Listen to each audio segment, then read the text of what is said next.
வணக்கம். புது புது அர்த்தங்கள் நிகழ்ச்சியில் உங்களை சந்திக்கிறதுல ரொம்ப மகிழ்ச்சி. இன்றைய நிகழ்ச்சியில் பங்கேற்பதற்காக பொது காப்பீட்டு ஊழியர் சங்கத்தின் ஆனந்த் அவர்களும் தொழில் முன்னேற்ற ஆர்வலர் ஜவஹர் அவர்களும் நம்ம அரங்கத்துக்கு வந்திருக்கிறாங்க. வணக்கம். இன்றைய நிகழ்ச்சியில் முதல் பகுதியில் லலித் மோடி விவகாரத்தில் சுஷ்மா ஸ்வராஜ் தலையீடு தொடர்பான விவகாரத்தில் முரண் ஆர்வங்களுக்கு முறையான சட்டங்கள் தேவை அப்படிங்கிறத பற்றி பேசலாம். கான்ஃப்ளிக்ட் ஆஃப் இன்ட்ரெஸ்ட் அப்படின்னு வரும்போது என்ன செய்யணும் ஒரு அமைச்சர் அல்லது அதிகாரி அல்லது ஒரு நீதிபதி அப்படிங்கிறதை பற்றி தெளிவான சட்டங்கள் இல்லை அப்படின்னு சொல்லி நேற்றைய நிகழ்ச்சியில் பேசும்போது மனுஷபுத்திரன் சொன்னார். அதை பற்றி பேசலாம். அடுத்த பகுதியில் யோகா செய்ய கட்டாயப்படுத்தினால் போராடுவோம் அப்படின்னு மத்திய அரசு ஊழியர் சம்மேளனம் அறிவிச்சிருக்குது. அதற்கடுத்த பகுதியில் இந்திய பொருளாதாரம் 10% வளர்ச்சியை எட்டுவது சாத்தியமே அப்படின்னு அருண்ஜேட்லி சொல்லியிருக்காரு. இந்த லலித் மோடி சுஷ்மா விவகாரத்தில் கிடைக்கக்கூடிய பாடங்கள் என்ன அப்படின்னு சொல்லி யோசிச்சு பார்த்தா நேற்றைய நிகழ்ச்சியில் மனுஷபுத்திரன் அவருடைய கருத்தாக சொல்லும்போது ஒரு விஷயத்த சொன்னார். இந்த கான்ஃப்ளிக்ட் ஆஃப் இன்ட்ரெஸ்ட் தொடர்பாக இந்தியாவில் சட்டங்கள் எதுவும் இல்லை, அதனால் இதை யாரும் பார்க்க முடியல அப்படின்னு சொன்னார். அதை ஒட்டி அதை விரிவாக பார்க்கலாம் அப்படின்னு இந்த பகுதியில் பேசலாம்னு நினைக்கிறேன். நாடாளுமன்ற உறுப்பினர்களுக்கு முரண் நோக்கங்கள் இருந்தால் அதை தெரிவிக்கணும்னு சொல்லி அமைச்சர் வெங்கையா நாயுடு சமீபத்தில் பேசியிருந்தார்.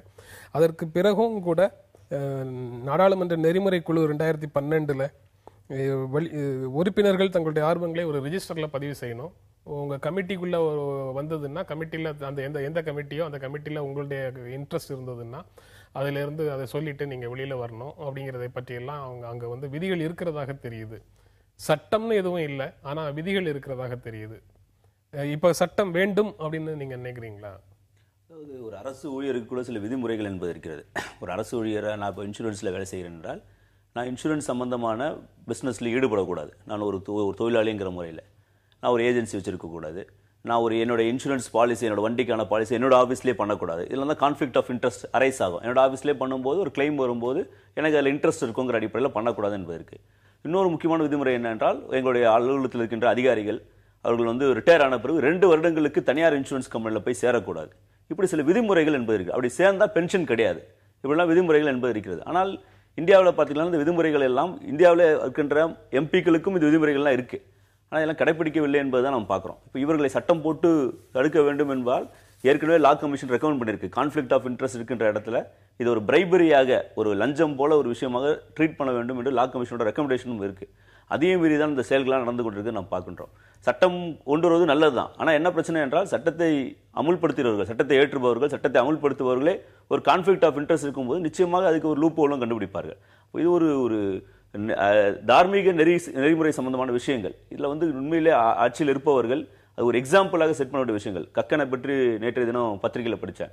கக்கனுடைய மகனுக்கு வேலை கிடைக்கும் போது, போலீஸில் வேலை கிடைக்கும் போது கூப்பிட்டு நீ வேலையில் சேராத, என்னால் தான் ரெக்கமெண்டேஷன் மூலமாக இந்த வேலை கிடைத்தது என்று அவருக்கு தெரியவே தெரியாது. அது மாதிரி ஒரு அப்ளிகேஷன் போட்டது, வேலை கிடைத்தது எதுவுமே தெரியாது.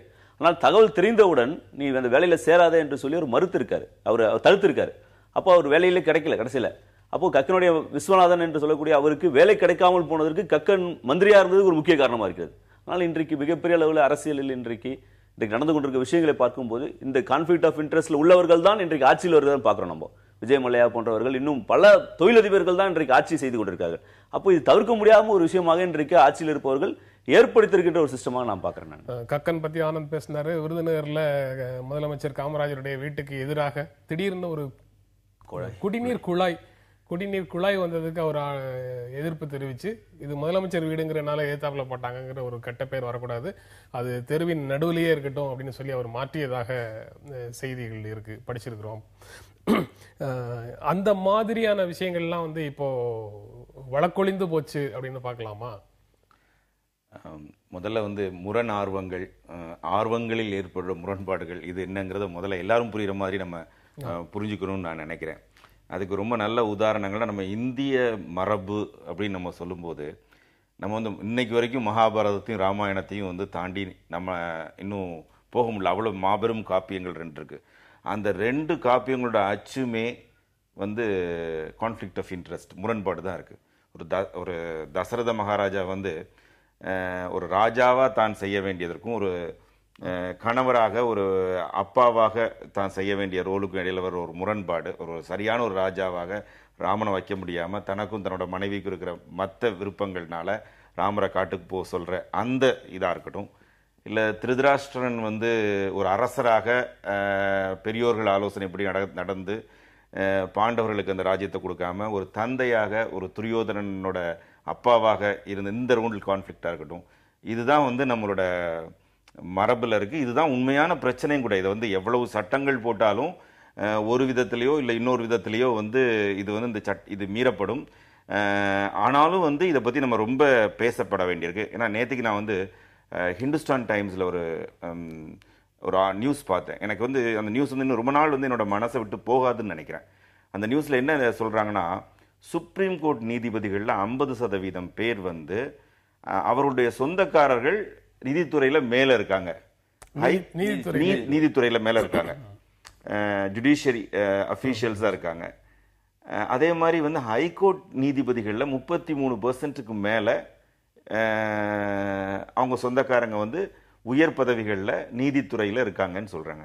அப்போ ஒரு நீதிபதிகள், அதுவும் சுப்ரீம் கோர்ட் நீதிபதி, ஒரு ஹைகோர்ட் நீதிபதிகள்லேயே இந்த மாதிரியான ஒரு சொந்தக்காரங்களை வளர்த்தெடுப்பது இல்லை சொந்தக்காரங்கள் இருக்கிறதுங்கிற முறை வந்துடுச்சுன்னா இது வந்து ரொம்ப ஒரு சரியான உதாரணமாக, நீதித்துறையிலேயே அந்த மாதிரி பாரபட்சமே இல்லாமல் துளியும் பாரபட்சமாக இல்லாத ஒரு துறை வந்து நீதித்துறையாக இருக்கணும்.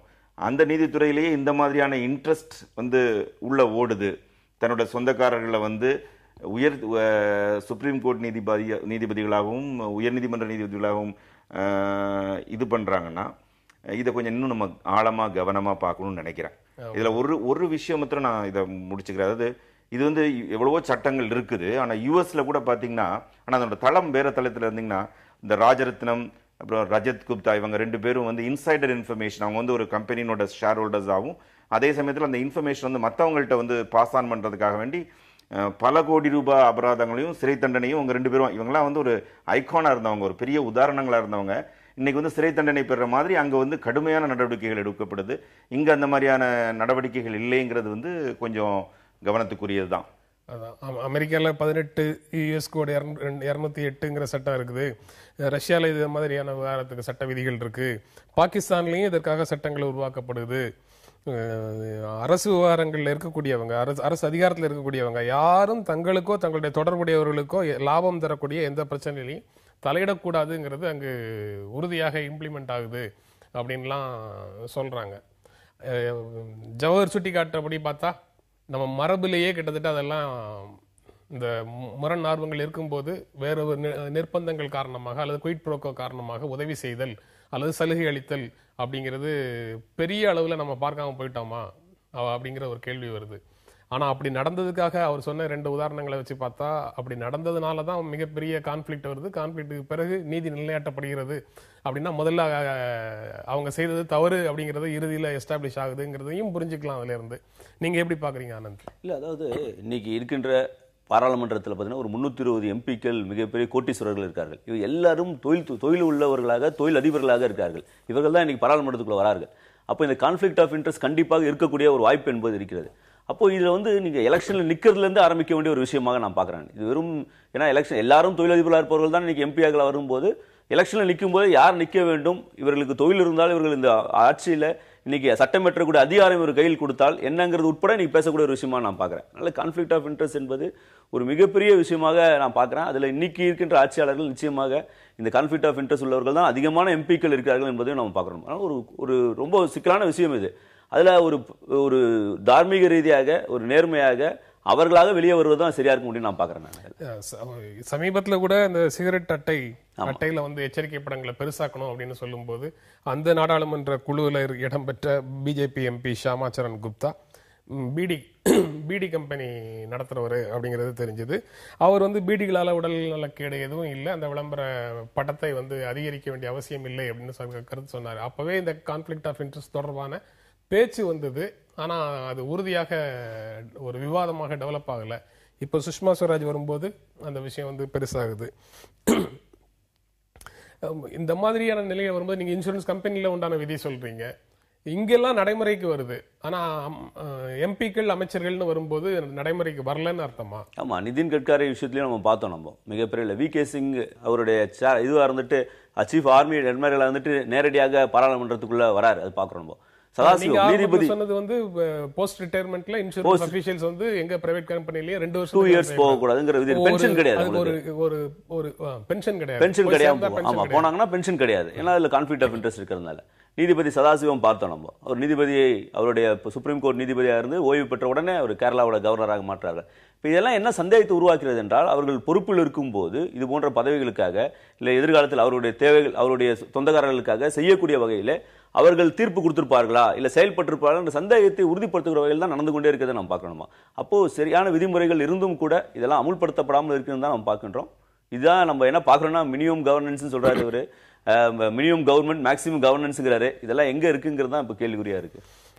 அது பொது நலனை பாதிக்குது அப்படிங்கிறதுனால இவங்க வந்து தன்னுடைய இன்ட்ரெஸ்ட் என்னங்கிறத அந்த மாதிரி இடத்துல சொல்லிட்டு அதுல அந்த முடிவுகள் எடுக்கிற குழுவில இருந்து விலகிக்கணும் அப்படின்னு சொல்றாங்க எல்லாரும். ஒரு வேளை விலகவில்லை என்றால் இப்போ வந்திருக்கிற மாதிரியான ஒரு பிரச்சனை தான் வரும்.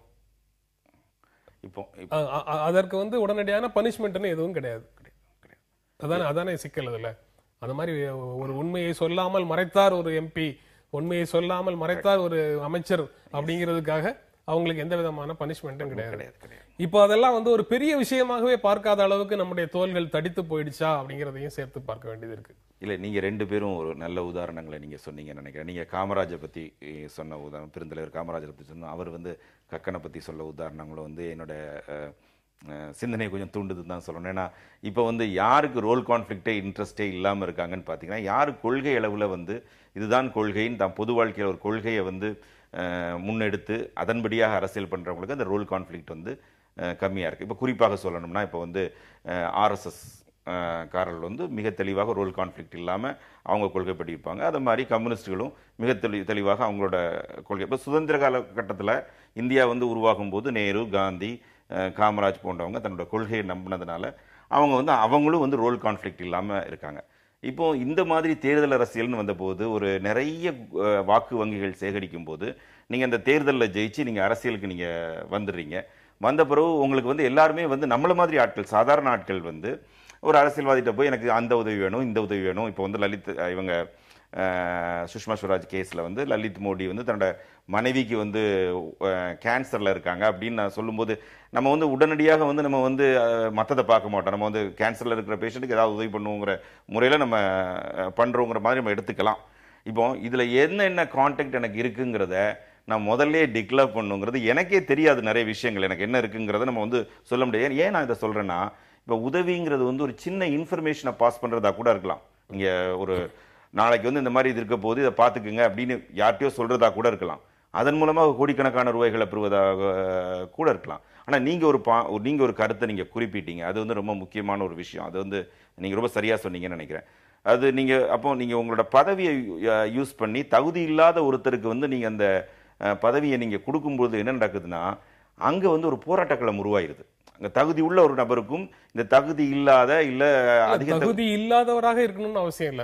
குறைவான தகுதி உள்ளவர்கள் இல்ல, குறைவான தகுதி கூட இருக்கல, எல்லாம் சமமான தகுதியோ அல்லது அது கூடுதல் தகுதி கூட இருக்கிறவராக இருக்கலாம். ஆனா அதை அவரை தேர்வு செய்யும் போது ஒரு சந்தேகத்துக்கு இடம் வருது அப்படிங்கறதுனால அவர் அந்த முடிவெடுக்கிற இடத்துல இருந்து அவர் விலகி இருக்கணும் அப்படிங்கிறது அதுல முக்கியமானதாக இருக்கு. இப்ப நீங்க எனக்கு இதுல ஒரு சின்ன ஒரு விஷயம், நம்ம ஒரு சொசைட்டி, நம்மளோட சமுதாயத்துல ஒரு வளர்ந்த சமுதாயத்திற்கும் ஒரு அமெரிக்காவுக்கோ ஒரு இங்கிலாந்துக்கோ இல்லை மற்ற கண்ட்ரிஸ்க்கும் நம்மளுக்குள்ள ஒரு வித்தியாசம் என்னன்னா, நம்ம நம்ம வீட்டை ரொம்ப தூய்மையாக வச்சுக்குவோம். ஆனால் வெளியே நம்ம அதை பற்றி கவலைப்பட மாட்டோம். அவங்க வெளியே நல்ல பொது வாழ்க்கை தூய்மையாக இருக்கணுங்கிறதும் அக வாழ்க்கை கொஞ்சம் அதில் அட்ஜஸ்ட் பண்ணிக்கலாங்கிற மாதிரி ஒரு அப்ரோச் அவங்க வைக்கிறாங்க. இது பொது வாழ்க்கையை தூய்மைப்படுத்துறதுக்கான ஒரு தருணம் விட்டது நம்ம சமுதாயத்துக்கு. அதை பற்றி நம்ம கவனம் கொள்ள வேண்டும். அதுக்கான தேவையான சட்டம் மாத்திரம் போதாது, அதற்கான உணர்வு தளங்கள்ல இந்த மாதிரி விவாதங்கள் மீடியாவோட ரோல் இருக்குங்கிறது. ஜவஹர் ஆர்எஸ்எஸ் இடதுசாரிகள் இவங்கெல்லாம் கொள்கை வழி நிற்கிறவங்க, அதனால அவங்க கான்ஃபிளிக்ட் ஆஃப் இன்ட்ரெஸ்ட் வரும்போது நேர்மையாக நடந்து கொள்வார்கள் ஒரு நம்பிக்கையை வெளிப்படுத்துறாரு.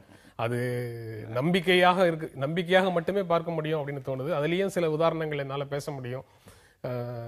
எங்கெங்க எந்தெந்த மாதிரி நடந்தது அப்படிங்கிறதுக்கான உதாரணங்கள் இருக்கு. அதை பற்றி இப்ப பேசுறதுக்கு நேரம் இல்லை.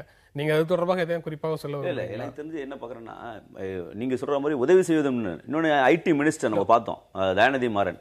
மிகப்பெரிய அளவில் இங்கே ஒரு மீடியா சேனலில் கையில் வச்சிருக்கிறது தான் ஐடி மினிஸ்டராக போகிறாங்க, இன்ஃபர்மேஷன் டெக்னாலஜி கமிஷன். அப்போ இதெல்லாம் தான் மிகப்பெரிய கான்ஃப்ளிக்ட் இன்ட்ரெஸ்ட்டாக நான் பார்க்குறேன். இதெல்லாம் திட்டமிட்டு செய்யப்படுகின்ற ஒரு விஷயங்களாக நான் பார்க்குறேன். நீங்கள் இவர் சொல்கிற ஜவஹர் சார் சொல்கிறது போல ஒரு இன்ஃபர்மேஷன் பாஸ் பண்ணுறது அதெல்லாம் தவறு தான். ஆனால் அதை காட்டிலும் இப்படி ஒரு பிளான் பண்ணி கொண்டு போய் வைக்கிறது இருக்குல்ல, அது மிகப்பெரிய ஆபத்தை உருவாக்குறது. சுஷ்மா ஸ்வராஜுடைய மகளும் சுஷ்மா ஸ்வராஜுடைய கணவரும் வழக்கறிஞராக இருக்கார்கள் லலித் மோடிக்கு. அப்போ அவர்கள் உதவி செய்வது என்பது ஒரு கான்ஃப்ளிக்ட் ஆஃப் இன்ட்ரெஸ்ட்ல பெரிய அளவில் தெரியக்கூடிய விஷயமாக நான் பார்க்குறேன். இன்றைக்கு சர்வதேச யோகா தினம் உலகத்தில் பல இடங்களில் கொண்டாடப்படுகிறது. அனைத்து பள்ளிகளிலேயும் கட்டாயமாக்கணும் யோகாவை அப்படின்னு சொல்லி அன்புமணி ராமதாஸ் ஒரு கோரிக்கை வேற வச்சிருக்கிறாரு. ஏற்கனவே யோகா, உடற்பயிற்சி போன்ற பல விஷயங்களை நாங்கள் செஞ்சிட்டு இருக்கிறோம் அப்படின்னு சொல்லி செந்தொண்டர் படை அப்படின்னு ஒன்று உருவாக்கி அங்கே அவங்களுக்கு நாங்கள் இதெல்லாம் கற்றுக் கொடுத்துட்ருக்குறோம் அப்படின்னு சொல்லி மார்க்சிஸ்ட் கம்யூனிஸ்ட் கட்சி கேரளாவில் அந்த மாதிரி செஞ்சுட்டு இருக்கிறதாக ஒரு செய்தி இன்றைக்கி இருக்குது.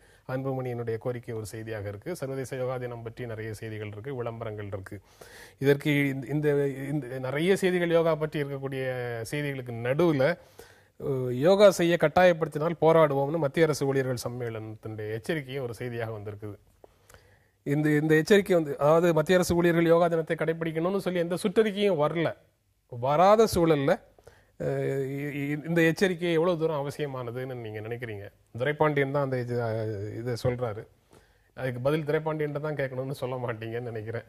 நீங்க அது அவருடைய கருத்தை நீங்க எப்படி பாக்குறீங்க? இல்லை, அதாவது இன்றைக்கு இருக்க ஆட்சியாளர்கள் எப்படி இருக்கார்கள் என்றால், நான் என்ன சாப்பிட வேண்டும் என்பதை அவர்கள் தான் தீர்மானிக்கிறார்கள். இன்னைக்கு மகாராஷ்டிராவில் பீஃப் பேண்ட், ஏற்கனவே மாட்டுக்கறி தடை செய்யப்பட்டிருக்கு. அந்த அஃபிடவிட் போட போன அட்வொகேட் என்ன சொல்கிறார் என்றால், சொலிசிட்டர் ஜெனரல் என்ன சொல்கிறார் என்றால், மட்டனையும் நாங்கள் பேன் பண்ண போகிறோம் அப்படின்னு சொல்லிட்டு இருக்காரு. இப்போ நான் என்ன சாப்பிட வேண்டும் என்பதை ஆட்சியாளர்கள் முடிவு பண்ண வேண்டும் என்று ஆசைப்படுகிறார்கள். நான் என்ன படிக்க வேண்டும், நான் பெருமாள் முருகனோட மாதுரு பாகன் படிக்கணுமா இல்லை RSS ஆர்கனைசர் படிக்க வேண்டுமா என்பதை அவர்கள் முடிவு செய்கிறார்கள். நான் என்ன டிவி தொலைக்காட்சியில் என்னோட டிராயிங் ரூமில் என்ன பார்க்க வேண்டும் என்பதையும் அவர்கள் முடிவு பண்ணுறாங்க. என்னோட கிச்சனுக்கு வந்துட்டாங்க, என்னோட டிராயிங் ரூமுக்கு வந்துட்டாங்க, என்னோட லிவிங் ரூமுக்கு வந்துட்டாங்க, என்னோட பெட்ரூமுக்கு எத்தனை குழந்தைகள் நான் பெற்றுக்கொள்ள வேண்டும் என்பதும் முடிவு செய்யக்கூடிய இடத்துல அவங்க இருக்காங்க.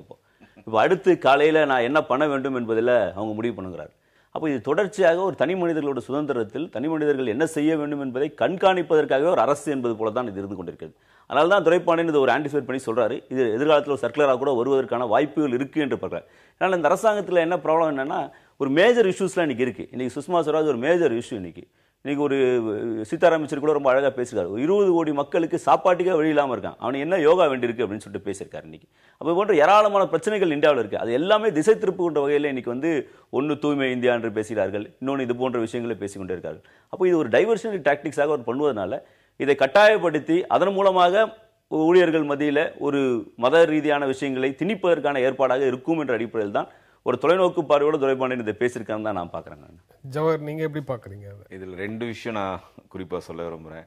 ஒன்று கட்டாயப்படுத்தினால் எதிர்ப்போம்னா, நம்மளே இல்லாத ஒரு விஷயத்தை நம்ம இன்வென்ட் பண்ணுறோமாங்கிற இன்னும் கட்டாயப்படுத்துகிற நிலைமைக்கு வரல. நான் 15-20 வருஷங்களுக்கு முன்னால் நம்ம ஷாங்காய் வீதிகளில் போகும்போது அங்கே உள்ள சீனர்கள்லாம் நல்ல எக்ஸசைஸ் பண்ணுறதும் அரபிக் பண்ணுறதையும் நம்ம பார்க்குறோம். அதனால ஒரு எக்ஸசைஸ் பண்ணுறது இது தவறுன்னு நம்ம யோகாவோ தவறுன்னு நம்ம சொல்ல முடியாது.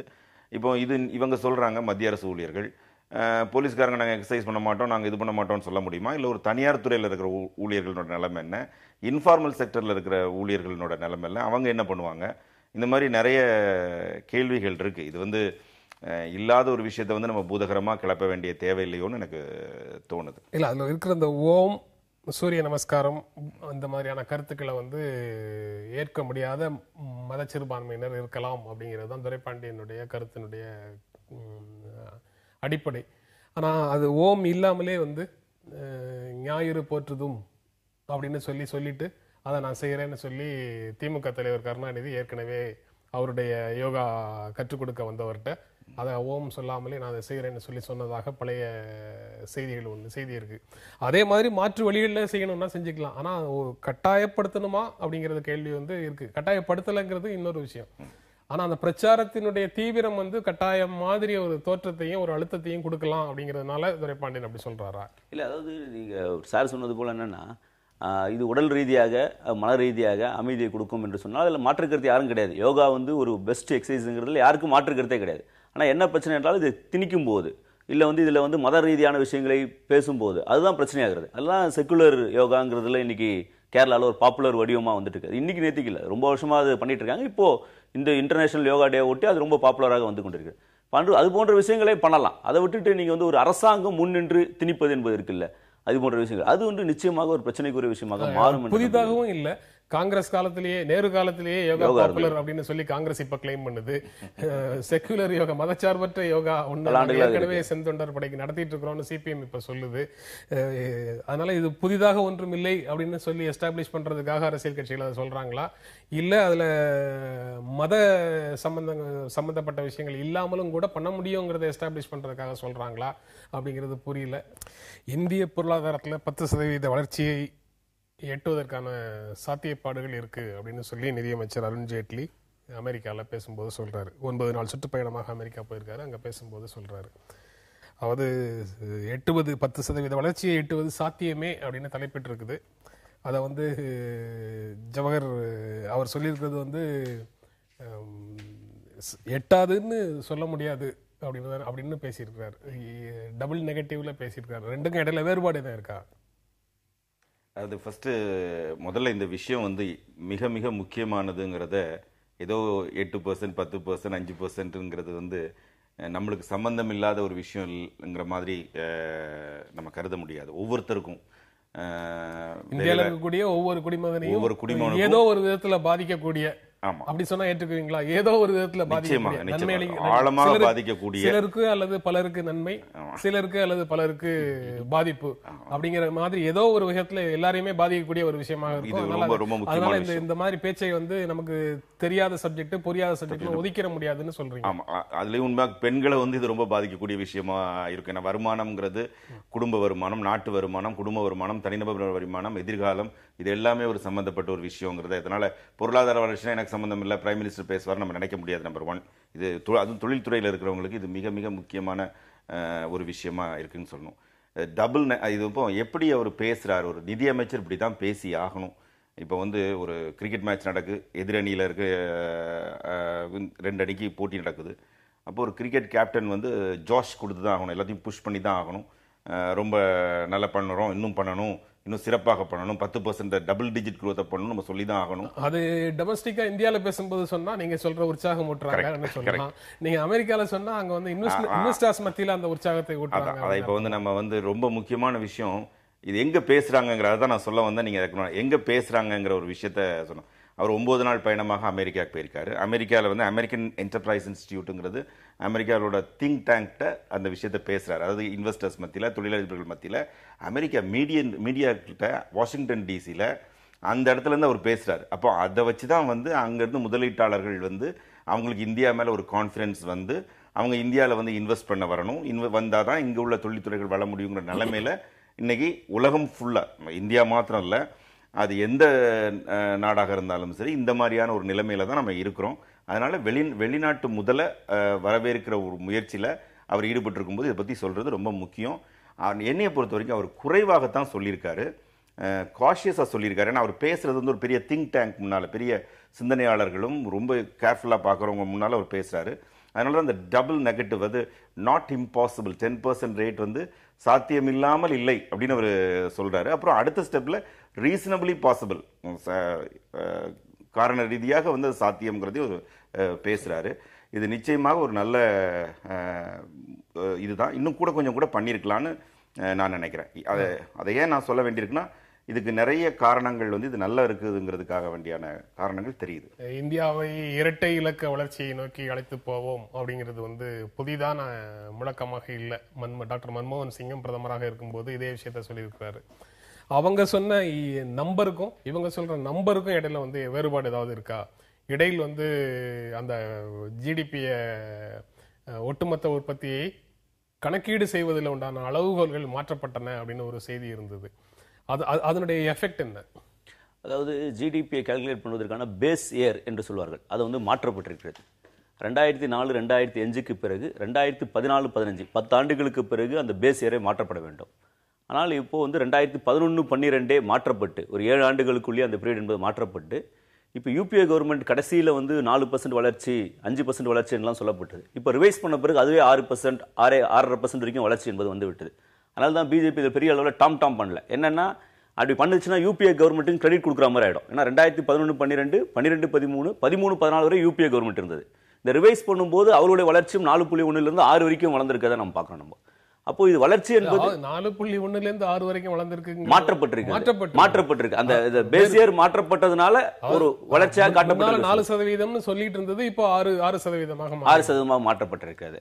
அதாவது அந்த பேஸ் இயர் மாற்றப்படும் போது ஏற்படுகின்ற மாற்றங்கள் இது.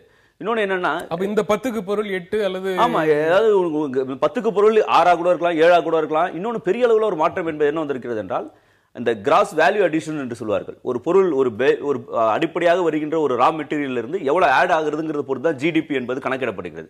இப்போ என்ன பண்றாங்கன்னா, மார்க்கெட் பிரைஸோட சேர்த்து பண்றாங்க. மார்க்கெட் பிரைஸ் என்று சொல்லும்போது அதுல சேர்க்கப்படுகிற இன்டைரக்ட் டாக்ஸஸ், மறைமுக வரிகள் எல்லாம் சேர்க்கப்பட்டு கடைசியாக வருகின்ற வேல்யூல இருந்து இன்னைக்கு ஜிடிபி அரைவ் பண்றாங்க. அப்போ ஒரு பெரிய அளவுல இந்த இன்டைரக்ட் டாக்ஸஸ் என்பது ஒரு ரோல் பிளே பண்ணுது. இந்த ஜிடிபி வளர்ச்சிக்கு ஒரு பெரிய அளவுல இந்த ரோல் பிளே பண்ணுது. இப்ப நான் என்ன பாக்குறேன்னா, ஏன் அவருக்கு அதிகரித்து காட்டுது அப்படின பொருளா அதுக்கு அதிகரித்து காட்டுகிறது. ஆமா ஆமா, நீங்க ஒரு காஸ்ட் ஆஃப் ப்ரொடக்ஷனுக்கு பதிலாக மார்க்கெட் பிரைஸ் சொல்லும்போது அதுல டாக்ஸ் ஆட் பண்ணக்கூடிய டாக்ஸ் போர்ஷன் வந்து இப்போ ஒட்டுமொத்த உற்பத்தியில சேர்க்கப்படுகிறது. அப்போ அது ஒரு பெரிய டிஃபரன்ஸ் என்பது உங்களுக்கு வந்திருக்கு. இது மற்ற நாடுகளில் இல்லாத புதுமுறையா இல்ல அவங்க பண்ணிருக்கிறதா தான் இங்கேயும் பண்ணிருக்காங்க? இல்ல, இன்டர்நேஷனல் ஸ்டாண்டர்ட்ஸ் இப்படி கொண்டு வர வேண்டும் என்று சொல்லப்படுகிறது. அப்போ என்னன்னா, அதனால தான் ஜெய்ட்லி என்ன சொல்றாருன்னா, 8% அவருக்கு என்னன்னா, இந்த 8% இந்த டேட்டா ஏற மாத்தின பிறகு, பேஸ் ஏற மாத்தின பிறகு, இந்த ஜிவிஏவும் மார்க்கெட் பிரைஸும் மாத்தின பிறகு வந்திருக்க வளர்ச்சி ஜெய்ட்லிக்கு தெரியும்.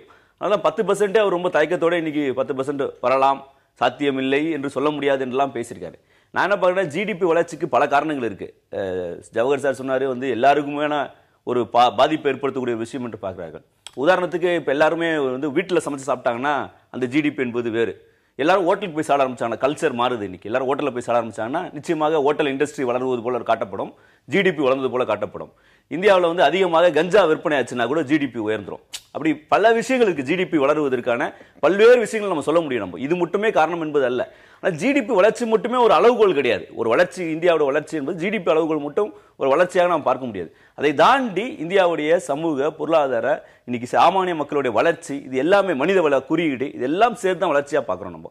அப்ப அதுக்கு ஏதாவது இண்டிகேஷன் இருக்கா என்று பார்த்துக்கலானால், இந்த ஜிடிபி வளர்ச்சிக்கு என்ன பிரச்சனை இருக்குன்னா, எக்ஸ்போர்ட் மார்க்கெட் டவுன் ஆயிட்டு இருக்கு. இன்னைக்கு இவங்க எக்ஸ்போர்ட் மேக் இன் இந்தியா என்ற கோஷத்தை தான் இன்னைக்கு எல்லா ஊருக்கும் போயிட்டு வந்துட்டு இருக்காங்க. ஆனால் இன்னைக்கு எக்ஸ்போர்ட் டிமாண்ட் என்பது குறைஞ்சிருக்கு, கிராக்கி என்பது வெளிநாடுகளில் குறைஞ்சிருக்கு, சர்வதேச சந்தை.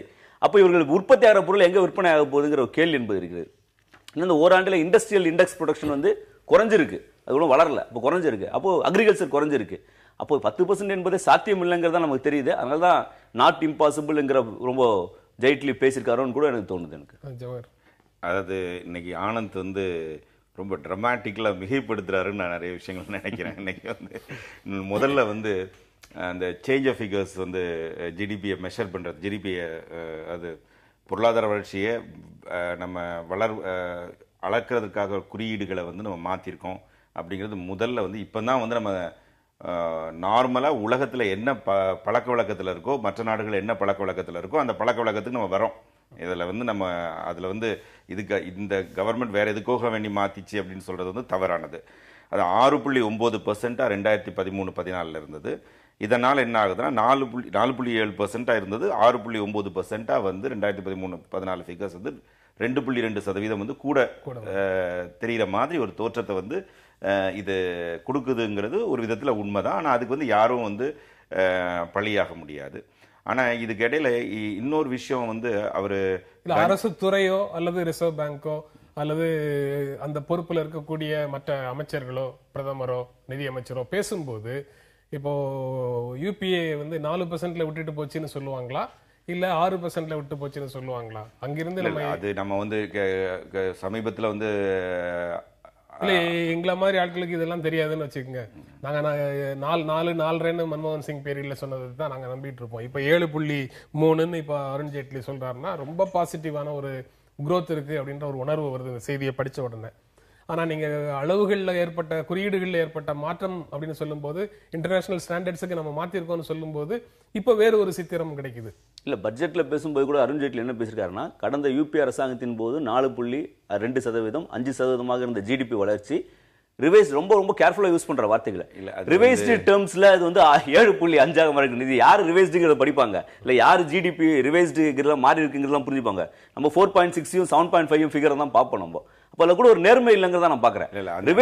நேரடியாக யூபிஏ கவர்மெண்ட்ல 7 சொல்லிருந்தா அந்த நேர்மையை நான் பாராட்டியிருப்பேன். இல்லையே 4 தானே நம்ம படிச்சோம். இப்ப எப்படி திடீர்னு ஒரு 7ன்னு சொல்றாருன்னு அப்பவும் சந்தேகம் வரும். அதான் விளக்கம். அப்ப இதையாவது சொல்லாம இருக்கணும். இந்த ரிவைஸ்டுங்கிறத ரொம்ப போற போக்குல சொல்லிட்டு போறாரு அவர். அதாவது 3% டிஃபரன்ஸ் இருப்பது போல ஒரு காட்டுறாரு. நம்மளோட விவாதத்தை நம்ம நேர்மை நடத்தணும் முதல்ல. இல்ல அவங்க நேர்மை இது வந்து விவாதத்தை அந்த தளத்துக்கு கொண்டு போய் பிரச்சனை வந்து இன்னும் ஆழமானது. நம்ம வந்து ஒரு மிகப்பெரிய ஒரு விஷயத்தை பத்தி நம்ம பேசிட்டு இருக்கோம். அருண் ஜேட்லி வந்து இந்த மாதிரி கிரிமிக்ஸ் பண்ணாருங்கிறதெல்லாம் அது தேவையில்லை. அது வந்து அது நேர்மைக்கு அது அப்படி இல்லை. அப்படி பண்ணக்கூடிய ஆட்கள் வந்து நிதியமைச்சர்களாக இந்தியாவில் வந்து எப்பவும் இருந்ததில்லையே நான் நினைக்கிறேன். இப்போ குறிப்பாக வந்து அருண் ஜேட்லிக்கும் திரு ப. சிதம்பரம் அவர்களுக்கும் கூட வந்து நேரடியான ஒரு திலீப் சர்தேசாய் இதில் ஒரு இது நடந்தது. இப்போ விவாதத்தின் தளம் வேற, யாரை ஏமாத்துறாங்கிற இதுல இருந்து நம்ம எடுத்துட்டு இப்போ ஒரு முக்கியமான ஒரு விஷயம் வந்து இப்போ லேட்டஸ்டாக ஏப்ரல் 12 2015 இப்போ 2 மாதத்துக்கு முன்னால் வேர்ல்டு பேங்க் வந்து ஒரு ரிப்போர்ட் வந்து விட்டுருக்காங்க. அதில் வந்து நிறைய விஷயங்கள் சொல்லப்படுது. ஆனால் ஜென்ரலாகவே நீங்கள் நியூஸ் பேப்பரே படித்தாங்கன்னா இன்றைக்கி உலக பொருளாதாரத்தினோட ஒரு பகுதியாக தான் இந்தியாவினோட பொருளாதாரம் வந்து இருந்துகிட்ருக்கு. இப்போ உலக பொருளாதாரம் எப்படி நம்ம பக்கத்து வீட்டுக்காரங்களாம் எப்படி பண்ணுறாங்க, இப்போ நம்ம பையன் எப்படி மார்க் எடுத்திருக்கானா பக்கத்து வீட்டு பையன் எப்படி மார்க் எடுத்திருக்கான், கிளாஸினோட ஃபஸ்ட் யாருங்கிறது நம்ம சேர்த்து பார்க்கணும். அப்படி உலக பொருளாதாரம் எப்படி இருக்குன்னு பார்க்கும்போது உலக பொருளாதாரத்தில் ஐரோப்பாவில் வந்து பெரிய பிரச்சனைகள்னால ஐரோப்பாவில் வளர்ச்சி வந்து மோசமாக இருக்குது. ஜப்பான் வந்து இன்னொரு பெரிய எக்கனாமிக் ஜோன், அங்கே வந்து வளர்ச்சி மோசமாக இருக்குது. அமெரிக்காவில் பொருளாதார வளர்ச்சி கொஞ்சம் மேம்பட்டு வருது. இருக்கிறதுலே நல்ல க்ரோ ஆகிறது இந்த சவுத் ஏஷியா பகுதி தான் மிகச்சிறப்பாக க்ரோத்துக்கான ஒரு பாசிபிலிட்டியாக இருக்குது. இது வந்து உண்மை. இது இன்னைக்கு உலக பொருளாதாரமாக இருக்குது. எல்லா நாடு மனிதநேயத்தை பற்றி நம்ம பேசுகிறோம். இதில் வந்து இந்தியா வந்து ஒரு மிகப்பெரிய ஒரு வளர்ச்சி அடைகிற ஒரு நாடாக இருக்கும். தெற்காசிய பகுதி அப்படின்னு நீங்க சொல்றது வந்து சீனா இந்தியாவினுடைய மேஜர் ரோல் அதுக்குள்ள இருக்கு அப்படின்னு சொல்றீங்க. தெற்காசிய பகுதியினோட எமர்ஜிங் எக்கனாமிக்ஸ் சீனா, இந்தியா, நேபாள், ஸ்ரீலங்கா, பாகிஸ்தான், ஆப்கானிஸ்தான், மயன்மார், இந்த பகுதியினோட இதுல வந்து குரோத் ரேட் வந்து யாருக்கு ரொம்ப அதிகமாக இருக்க போகுதுன்னா இது வந்து எந்தவித கட்சி அரசியல் இதில் தான் சார்ந்து இந்தியாவுக்கு தான் அதிகமாக இருக்க போகுதுங்கிறது தான் உண்மைன்னு பொருளாதார ரீதியாக எல்லாருக்கும் தெரிஞ்ச விஷயம்தான். ஆனா என்ன எதிர்காலத்துல இப்பவுமே இன்னைக்கு இருக்கிற ரிப்போர்ட்ல இந்த ஆயில் பிரைசஸ் வந்து $150 இருந்து $55 வீழ்ந்ததுல, அது இது யாருமே எதிர்பார்க்காத ஒரு வீழ்ச்சி. இது வந்து இந்த மாதிரி வீழ்ந்ததுல மிகவும் கடுமையாக பயனடைந்திருக்கிறது. இது மிகவும் சரியாக பயனடைந்திருக்கிறது வந்து இந்திய பொருளாதாரம் தான். இந்திய மக்கள் பயனடைந்திருக்கிறார்களா அப்படிங்கிறது அடுத்த கேள்வி. அது இந்திய பொருளாதாரம் பயனடைந்தாக அந்த பயன் சொல்றது எவ்வளவு டாலர் குறைஞ்சிருக்குன்னு சொல்றீங்க. அது ப்ரொபோர்ஷன் அதுக்கு தகுந்த அளவுக்கு நாங்க வாங்குற பெட்ரோலுடைய விலை குறைஞ்சிருக்குதா அதே அளவு அப்படிங்கிற கேள்வி வருது இல்ல? ஆமா, அது உண்மைதான். ஆனா வந்து அது வந்து அதுல வந்து நீங்க பாத்தீங்கன்னா அந்த பாஸ் பிரைசஸ், அந்த பிரைசஸை வந்து மக்களுக்கு அளிக்கிறத வந்து பாத்தீங்கன்னா பாகிஸ்தான் வந்து இந்தியாவோட மிக மிக சிறப்பாக பண்ணியிருக்கு.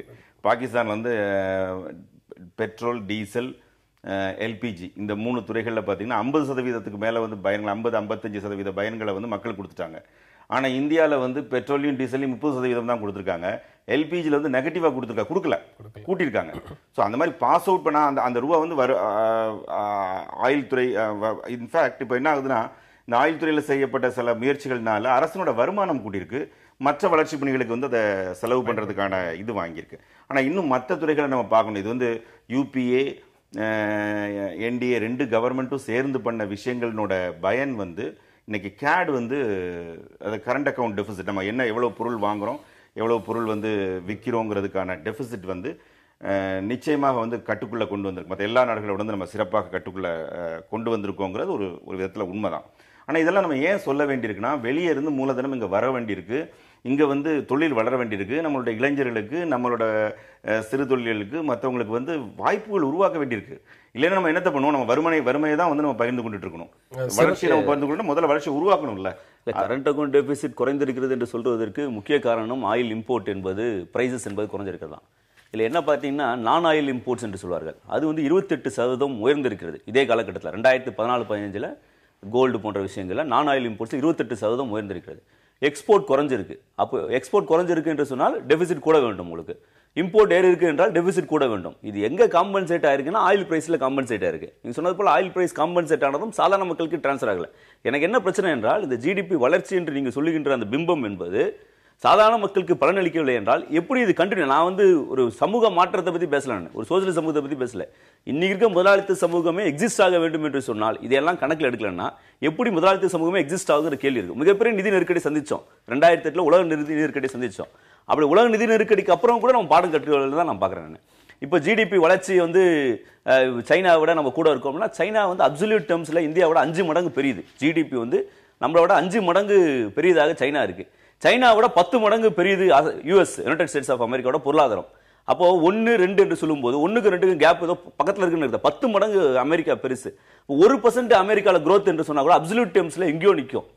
அப்போ 7% growth சைனாவில் சொல்லும்போது அப்சல்யூட் டேர்ம்ஸ்ல எங்கேயோ நிற்கும். நம்ம 8% சொல்லும்போது கூட சைனாவோட ஒப்பிட முடியாதுங்கிறதான் பார்க்குறோம். இன்னொன்று இது ஒப்பிடுறதுக்கான விஷயமா நான் பார்க்கல. இந்திய நாட்டில் இருக்கின்ற சாமானிய மக்களுடைய வாங்கும் சக்தியை உயர்த்தாமல் ஒரு பொருளாதாரத்தை நீங்கள் உயர்த்த முடியாது. அந்த ஜிடிபி என்பது ஒரு பெரிய அளவில் ஒரு பபுலாக தான் இருக்க முடியுமே தவிர்த்து அது உண்மையான ஜிடிபியோட வளர்ச்சியாக இருக்க முடியாதுங்கிறது தான் என்னோட கருத்து. நம்ம வந்து வளர்ச்சியை பத்தி தான் பேசுறோமே தவிர்த்து பொருளாதாரத்தை பற்றி பேசல. ஏன்னா இப்போ நாளைக்கு அருண் ஜேட்லி பேசும்போது இந்த 7.3% வளர்ச்சியை இப்போ எட்டியிருக்கிறோம், இதை நம்ம தக்க வச்சுக்கணும். இதை நம்ம தக்க வச்சுட்டோம்னா அதிக அளவிலான வேலை வாய்ப்புகள், சிறந்த பொருளாதாரம், அடுத்த 10 ஆண்டுகள்ல ஏழ்மையின் அளவை குறைப்பது போன்றவை சாத்தியமாகும் அப்படின்னு சொல்றாரு.